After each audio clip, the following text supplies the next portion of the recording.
Hey guys, how is everybody doing today? So, in this video, I thought we would talk about breast reconstruction, everything having to deal with um, a lumpectomy to a mastectomy and the options you have after. Sorry, I don't have any makeup on today, so we're just going to do it. The options you have after you have a lumpectomy or a mastectomy. And what my opinion is on it, what I chose, and how I feel about what the doctors are telling you, what your plastic surgeons are telling you. And honestly, what I think the best option is, for anybody going through this, as long as it's doable and possible, and it's not gonna, like going into surgery, it's not gonna be harmful to you. Um, yeah, I mean, I think, like I said, I'm gonna tell you what I think is best. You can see my radiation, um, which isn't usually this visible. I think it's because the light is on it. But I have little insert things in. I know it's going to be mostly women in this channel, so I just want to show you what mine looks like. And I chose autologous reconstruction, also known as deep flap or flap surgery. And that's deep, DIEP, deep flap surgery. Um, Sorry, guys. This is the first time I'm doing this with my computer here. You like my that pretty? I love it. I love it. We just painted back there. Um, and my mom got me this little plant, which is a little ivy. I'm not doing too good, you know, making it grow, but hopefully it'll get better. Hopefully I'll see it in a few days and it's like bam everywhere. That'd be awesome. All right, so if you're new to my channel, hello. Um, please refrain from saying anything about my teeth. Okay, I had issues during chemotherapy and I lost most of my teeth, but I really feel like I should come on here because I feel like I didn't have a lot of information when I was going through this. And so now I'm like, I'm going to give out all the information I possibly can, especially with things that I went through and I did. So like I said, today we're going to talk about breast reconstruction. So let's get into it. I am going to try to share my screen to show y'all a few things, but I don't know if it's possible. I'm using, and so if it's not possible, I'll try to clip in, some pictures and what I was going to show y'all. So when you have a lumpectomy and or mastectomy, so I'm sure y'all are familiar with the lumpectomy and a mastectomy, but I'm going to go over it real quick just for people that are not clear on this. So when you go through breast cancer, a lot of times you are given a choice. If you don't have a BRCA gene mutation, you are given a choice between a lumpectomy or a mastectomy. Um, it's usually Nowadays, it's usually after you go through chemo, so it's called neoadjuvant chemotherapy, and there's also adjuvant chemotherapy. So one you have the surgery before chemotherapy, the other one you have the surgery after chemotherapy. So I had my surgery after chemotherapy, so that's the one I'm going to speak on. And I know a lot more doctors are doing it that way now because it's just a lot better because you go through chemotherapy and your tumor shrinks, okay? Or if your tumor shrinks, and most of the time it shrinks. And so if they do it before chemo, they have to take out whatever size your lump is, that size. After chemotherapy, because every time they take out, every time they go in and they mess with that, chemo tumor or cancer tumor rather. Yeah, I got chemo brain too as well. Also, so obviously you can tell that because some words I'm gonna be like, what is that damn word? Y'all are gonna be like, light bulb. So just give me a break on that. So, boys, go.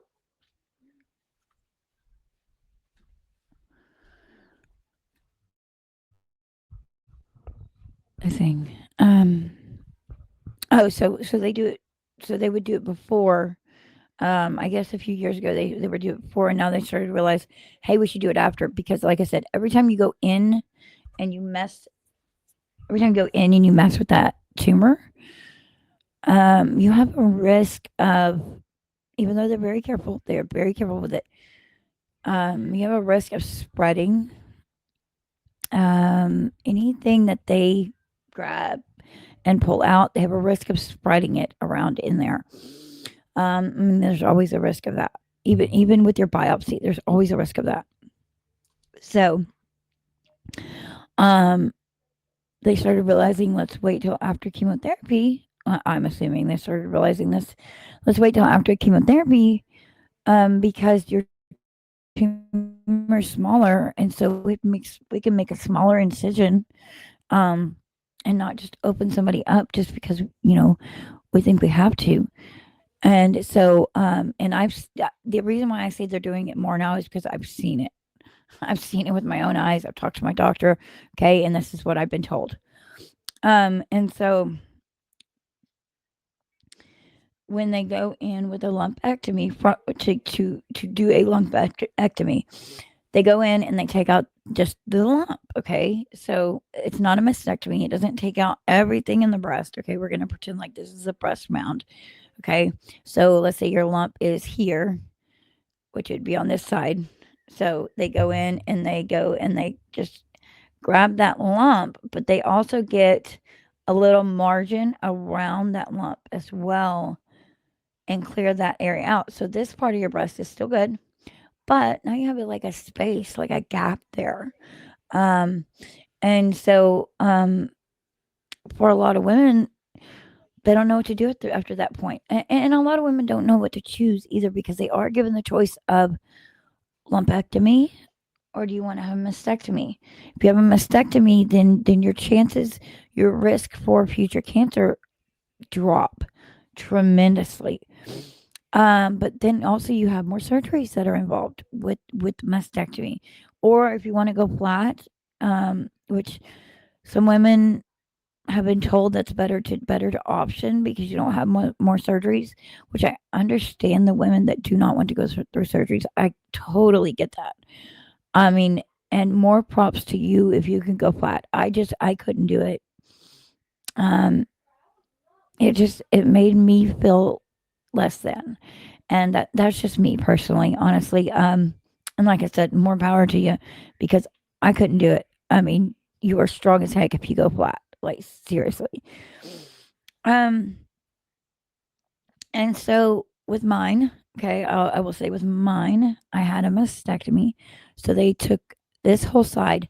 But when they did, so my breast was like this. My tumor, seriously, was like this. It was 6 centimeters by 7 centimeters by no six. Anyway, it was this big. It was the size of like a large grape. Okay, it was this big all the way around. I think it was 6 by 7 by 6. And so that meant this way, this way, this way, this way, all the way around. Okay. Um, and so when they went in, mine was on the breast mound. It was sticking out of my breast. Actually, at that point, it looked like a cyst. I'll see if I can drop some pictures, but it looked like a cyst protruding out of my breast, which it wasn't. It was cancer. And so, since it was already on the skin, they had to take that skin. But since they have the margin, it's basically my whole breast at that point. So they had to take all of this, my whole skin and everything, all of it. So the only part of my skin that I have that was actually my breast is just this top part. Just this. That's it. They had to take all of this. So then at that point they're like, how do we close this? How do we grab this from here and close it? Not I didn't have breasts at that point. They hadn't made my breast at that point. Um because I still had to go through radiation. So I went through chemo, then I had my mastectomy on this side. Okay, so they first took this one, and then I had also had radiation after that. And I will say chemo did shrink my tumor tremendously. It went from the size that I just showed y'all to the size of a pen tip, which is amazing. But since it was still that big in the beginning, they obviously had to take any parts that they could because I was triple neg, and they didn't want to risk it coming back ever. Because anytime it comes back, obviously it's going to be, more aggressive because it fought through cancer. I mean, it fought through chemo and made it through chemo. So when it comes back, they call it more aggressive, but it's like there nothing can stop it because it already went through chemo. Because during that chemo, it was obviously growing, or it was at least stayed there. Anyway, so let's think for another time. So, I went through radiation, and then I was able to actually start my surgeries. I also had to have complete total hysterectomy. Like they took everything more than they take in a total hysterectomy. Okay, so they took, and I don't even think there's a name for it. I think it's like total hysterectomy plus blah blah blah. Um, but just to lessen my risk, since um, I did have the BRCA2 gene mutation. That's also another thing for another time. But anyway, so um, what they do in deep flap. Okay, so they take the bottom part of your stomach. They take the bottom part of your stomach and they take it and they put it on your boobs. They make a breast mount out of it. You obviously, most of us women have fat on our stomachs, especially if we've had children. And I only had a little tiny stomach, honestly. So they did amazing. Um, so your options for breast surgery are implant, um, implant based reconstruction, or flap based reconstruction. And then when you do the flap based reconstruction, it opens up other things. So there's like the pap flap, which is like the back fat back here. There's a trim flap, which is also the stomach, but I think they take the muscle with it, which is, I don't see why that's necessary. Deep flap does not take the muscle, so it does not affect your muscle in your stomachs at all. Okay. They take your blood vessels with it, so it has its own source of blood. They reconnect it up here, which I do feel that sometimes. Which I mean, hey, they gave me great boobs, so I'm good.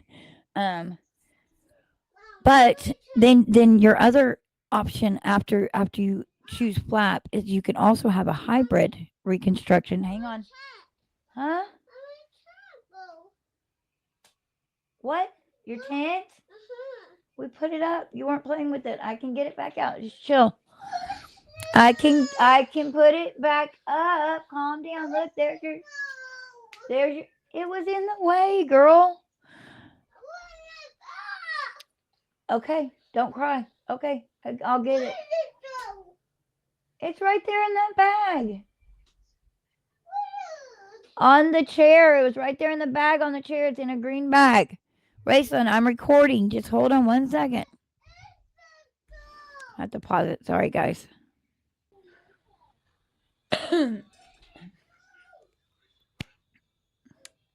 So we just had lightning like hit, I guess, really close to the house. So that's what happened. And we got like everything turned off. And so honestly, I don't even remember where I was at. So I probably should just restart it. Anyway, it's fine. Whatever. Um, I wanted to be able to show y'all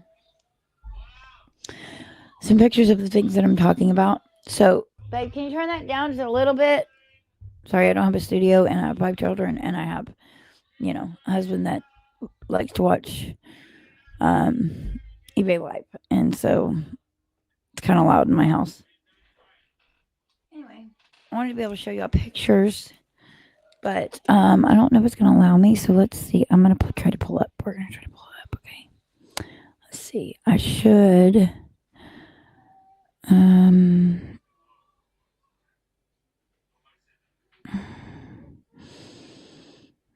let's see. Hold on just a second, guys. Share screen. Okay. Let's try to allow this. Select window. Do the entire screen. We're going to allow. So let me see if it'll let me go to. Okay. So I'm going to check this in a minute and see if it's allowing me to do this. So I know y'all could see it or not see it, but I can't. I can't tell if it's allowing me to show you this or not. Actually, you know what? Hang on. Where is it? Right here. There we go. Nope, I can't. I can't tell. Um, I can't tell if it's allowing me to show it. Okay, anyway. So, we'll just go back. Excuse me.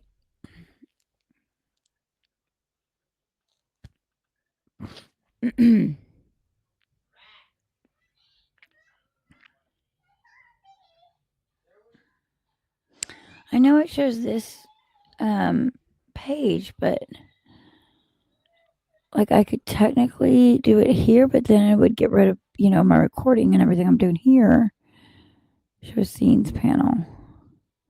Scene capture everything you add to the stage, allowing you to plan setups in advance and structure your broadcast like a presentation. Explore the demo with prep for use. Set up your own anytime, which I understand that. I'm getting that. Okay. I know you are seeing all this shit that I'm doing here, but hide it. Yes, please hide it. Oh, I gotta press got it. My bad. My bad. Okay. We're just gonna go back into here.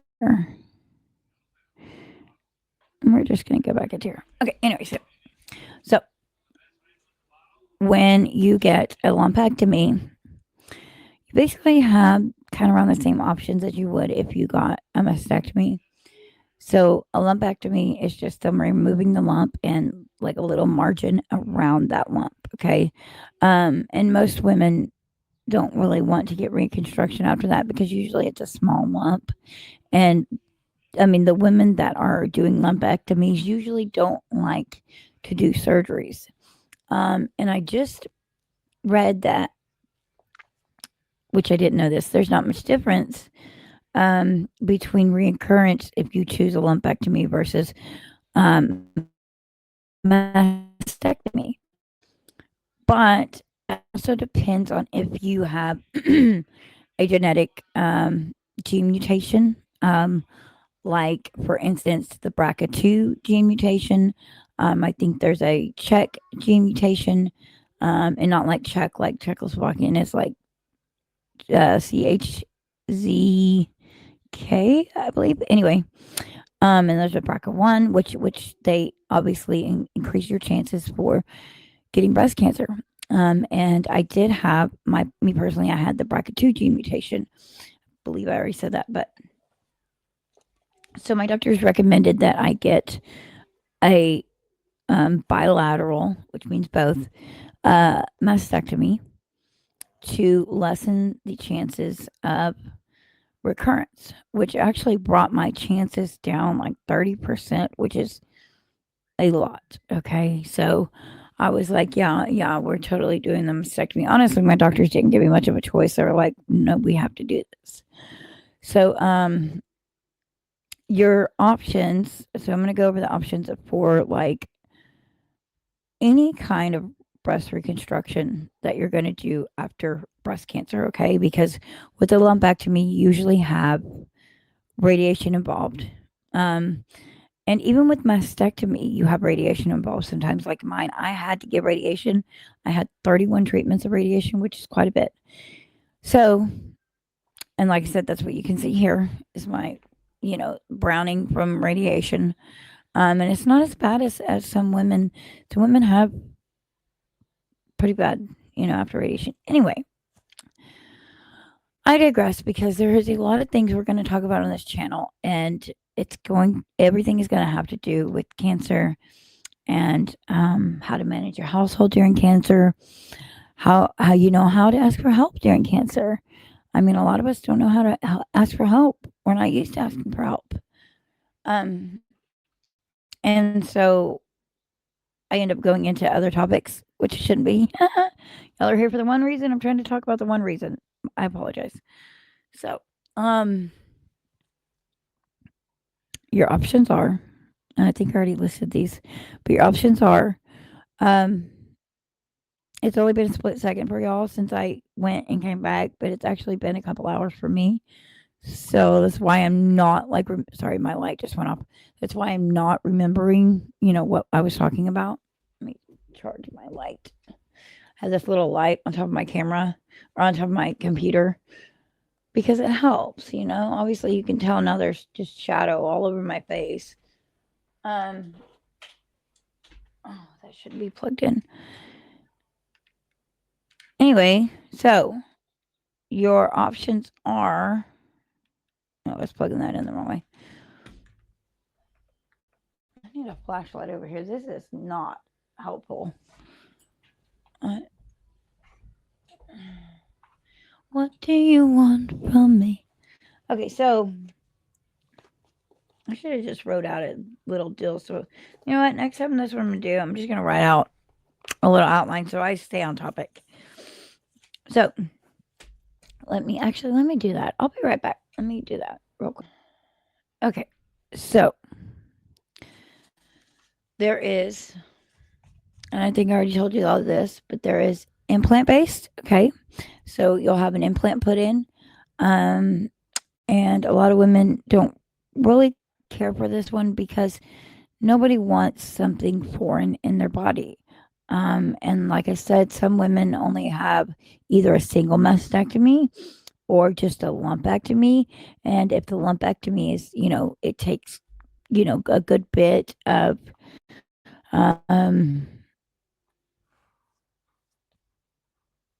your breast tissue.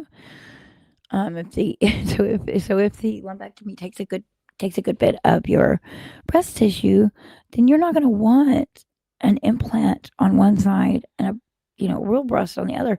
Sometimes it actually turns out really well, and they look really similar. Um, and then other times you can see the implant underneath the skin, especially in a mastectomy, because like I said, it's just skin. You just have you know, this basically, and that still has some meat in it. There's not a lot, but that one still has some meat in it. But I mean, it's basically like this with the Oh man, my nail just broke. With the I probably should be on live so y'all can help me out with wording. And honestly, I will go live if y'all prefer me to. I will try going live. It's just kind of scarier. Anyway, and people have been mean to me on lives, and so I just didn't want to go there again unless I meet some nicer people out there. Anyway, I'm putting my nail on. Sorry, I'm looking down. So yeah, you have an implant sitting over. I mean, sorry, you have your little bit of skin sitting over an implant, and so then you have ripples because the implant ripples. Y'all have seen breast implants. You can squeeze them, and they have these ripples in them, um, because they're made to look like a real breast, but at the same time, they can't. Right now, they can't possibly make something that looks completely like a real breast in the implants. Um, and so that's where the flap comes in. Okay, so there's tram flap, there's pat flap, there's deep flap, there's I don't know what it's called, but there's a flap also where they take from the insides of your legs. Um, and most of these just take the fat. I will say, like the tram the tram flap. Like I said, takes muscle. Um, that's why I went with the deep flap. Sorry, hang on just a minute, guys. That's why I went with the deep flap, though. And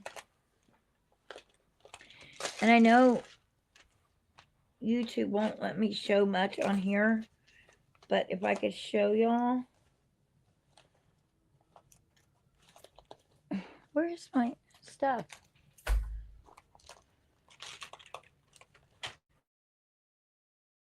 If I could show y'all what I'm working, if I could show you what I'm working with, and if I could show y'all my, healing. I mean, I probably could if I blurped out some things. I could show y'all my healing pictures and kind of what I went through. It is a little bit more healing process than you would have with implant based. So this is the meat and potatoes. So this is the meat and potatoes of what I wanted to talk about today. Sorry it took so long to get there. So I think that's the big reason why most women choose. Um, I say choose, but like I said earlier, it's not really choose. It's not having the correct information, I think, and they're kind of pushed in there most of the time. Okay, so that's why most women end up going with. I'll say that. Well, that's why most women end up going with implant based reconstruction versus flap reconstruction because of the downtime, because of the healing process afterwards. I mean, I knew the healing process. Okay, I already have a bad back, so I have scoliosis. I have a lot of things going on, but and the healing process was pretty grueling.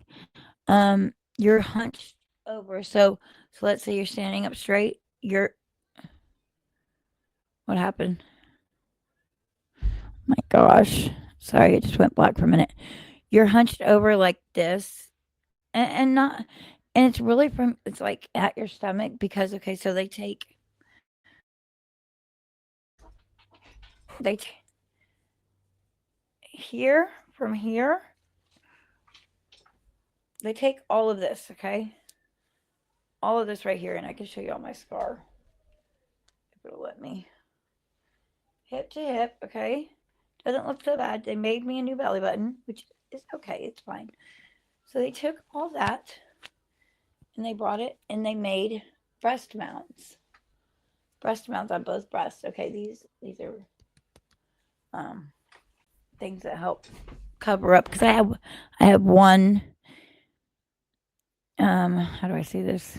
I have one NIPPLE on one side, and so that and it doesn't have anything to it. Okay, because they, like I said, they scraped everything out on both sides.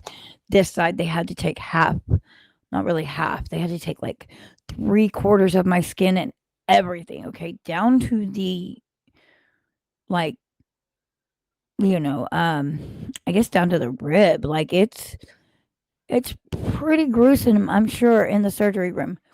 Um, and you have a different surgeon that does your mastectomy, and you have a different then you have a plastic surgeon that does your like whichever procedure you're gonna do for the reconstruction. So you have a breast surgeon, and then you have a plastic surgeon. Yes, plastic surgeon do breast reconstruction. Um, and they also do um, the majority of the time, from what I've seen, they also do just regular breast enhancement in their office as well. Um, I use Dr. Ahanare. That's ENHAIR. On, I'm sorry. Let me write it down so I can tell y'all how to spell it. So it's Austin Breast and Reconstructive Surgery. And if you don't live anywhere in Austin, I'm telling you right now, she is worth she's worth traveling for. On a Honore. Okay, Ehanire. Okay, Dr. Ehanire. And I'm pretty sure she's from like Africa or something, which I mean, not sorry. I'm sorry to say this, but it kind of scared me at first. But honestly, I mean, I can't thank her enough. Okay, she did a phenomenal job, and she didn't have much to work with. Okay, I didn't have much of a belly, even after 5 kids. I didn't have much of a belly. Like I had some excessive skin there, a little bit, but not much. So she did amazing. And like I said, what we did was, um, so she did the deep flap. Okay, so that took a little bit of healing time, and in a separate video, I'll go over the healing and what I did and how I managed my kids through that. Um, but we're gonna just go over the surgery right now, like the surgery and what we did. So what she did, rather, I guess you could say. So she did the deep flap, both breasts. So after my chemo, I had a mastectomy on this side. I just went flat on this side for that period of time. So I had small boob on this side, flat on this side. Went through radiation. Then then we then like 3 months later after radiation, because you have to let it heal, which it was terrible to wait that long. I'm telling you right now. I was just like, why do I have to wait? Can y'all do it now? Like I hated being flat. Um, and that skin was very, very tight after my mastectomy, very tight, because I had barely had anything remaining, like I said, on this side. And it looked horrible. Oh my gosh, it looked so bad. To me, to other people, they'd be like, "That's fine." To me, it looked bad, of course, because we're harder on ourselves. And then, so after that, we went and did the deep flap finally. I think that was in like August. So I had my radiation that next year. So December 2023, I had my mastectomy. That it was technically a single mastectomy at that time, but we knew we were going to do the other side. And so then in January 2024, I had my radiation all the way into February because, like I said, it was 31 treatments. Then in August, I have finally had my deep flap surgery. And I would say my breasts were back to like an A-cup, which was awesome. Like, I was like, wow, y'all just created two breasts that look completely like breasts. It was amazing to me. Um, and then after that, we did fat grafting because I wanted more volume. So that next year, actually before the fat grafting, I had to have the hysterectomy. Then we did the fat grafting that next year, which it's a lot of surgeries, but honestly, I didn't care. I wanted to be back to normal as possible, which I'll never get there, but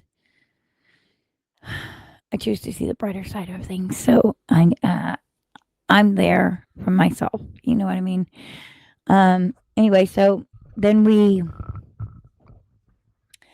um after the fat grafting, they looked amazing. It looked absolutely amazing. I mean, they looked real. They looked like I was born with those breasts, honestly.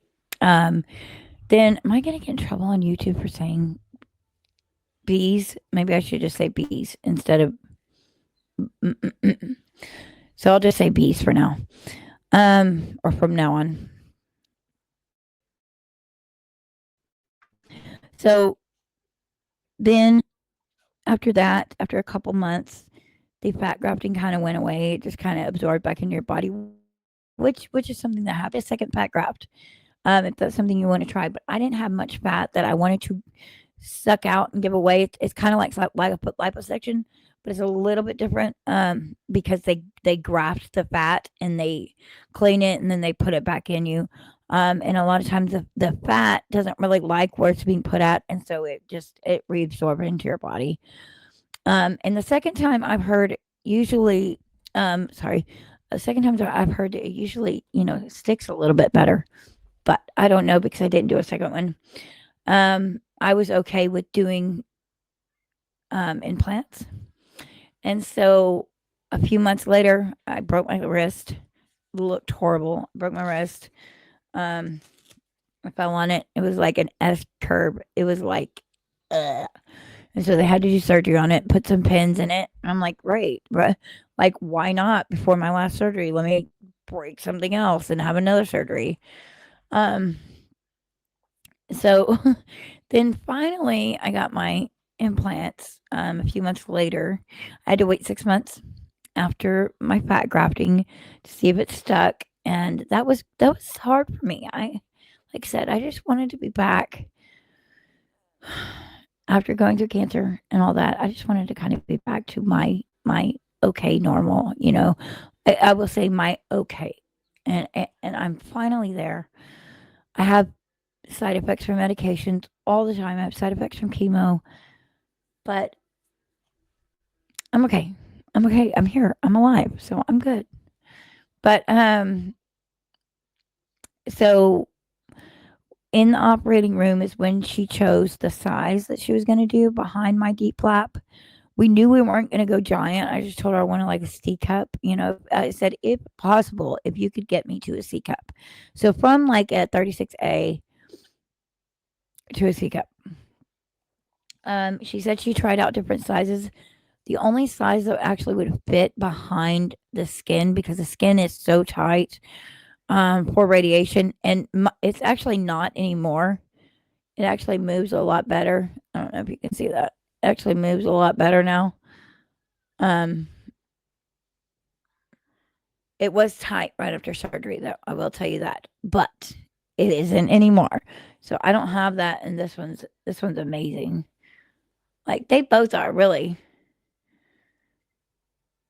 Like, freaking YouTube's gonna think I have my boob out. They're not boobs. It's freaking tummy. So I shouldn't get in trouble. And plus, it's for breast cancer. It's for breast cancer awareness. I mean, honestly, they shouldn't be saying crap to me. Anyway, so um, the only one she could fit behind flap, or I'm sorry, behind the radiated side at the time was 125 cc, which is tiny. It's like the tiniest implant on earth. Okay. um, which honestly, I was so happy when I woke up because I'm to a C. I'm a 32 double D or 32D, um, or like a 34C. So I'm good.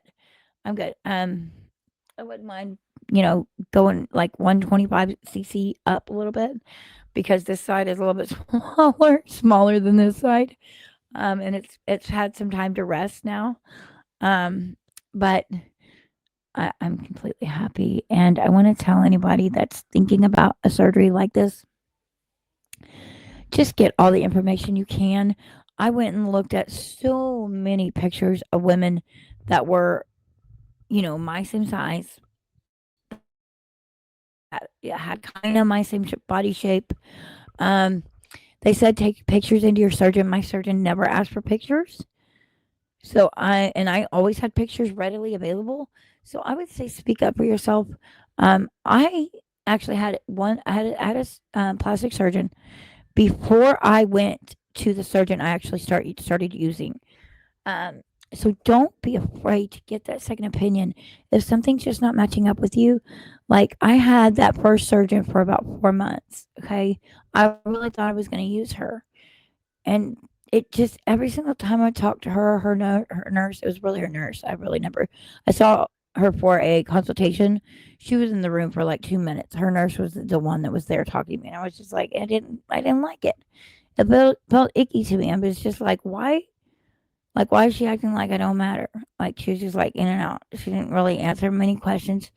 She's just like, we can't really do implants behind your deep flap, and I'm like, why not? And she's like, we just can't. Maybe later on down the road. She wouldn't give me a reason. And I'm just like, what? And I stuck with her for 4 months. I just stick up for yourself. If something doesn't feel right, go get a second opinion, okay? Because a good doctor is not going to mind you getting a second opinion. Um, they actually would prefer, a good doctor would prefer you got a second opinion because it will show you that what they were saying is correct. You know what I mean? Um, and it wasn't correct, obviously. And I'm not saying she wasn't a good doctor. She's a great surgeon. She's a great surgeon. I mean, this microsurgery is something that you have to go to a lot of schooling for. So she was an amazing surgeon. Okay. I just decided she wasn't for me. And actually, she's now gone viral on TikTok. Go figure. Um, so I don't know if I even want to mention her name. Because she was a great surgeon. I'm not trying to badmouth her. I'm just saying she wasn't right for me. But stick up for yourself. Okay? And if you got any questions, do not hesitate to write them down in the comments. And please subscribe to my channel. I try to keep it real as possible. I try to give you the information I have, and I try not to talk too much. But I come on here and I just feel like I'm just sitting here with some girlfriends, talking. I love the ladies that are part of my channel and um, the few that are part of my Instagram page. Y'all are so amazing, amazing women out there. And so I just want to tell y'all I'm so thankful for you being here. So take care of yourself, and like I said, do not hesitate to ask me a question. If I have the answer, I'll tell you. If I don't have the answer, I'll tell you that. I'll say, I don't know. I'm not sure. But I'll probably look it up for you because I'm just that type of person. I just want to help everybody. My husband's like, you can barely get around. What are you doing? Why are you over there helping everybody? I'm just like, I can't help it. I can't help it. I want to help people. So subscribe to my channel. Give me a like if this helped you at all. But I'll try to be on once a week for YouTube. Um, unless I start seeing people need me on more. But I doubt this is going to get many views. And I just want to say, any followers that I have, I see you as a single person. I don't see you as a group. But I know anybody out there that would be a part of my channel is going to be amazing, amazing women out there. And men, because I know men get breast cancer too. But I will see y'all in the next one. And if you would check out my Instagram page, I have a lot more videos over there because they're short form, and so I can, get them a bit quicker. So my Instagram handle is at strong roots. Sorry, scratch that. My Instagram handle is at strong dot roots dot mama, MOMMA. And I'll put it in the description down below. But y'all have a nice night, and I will see y'all in the next one.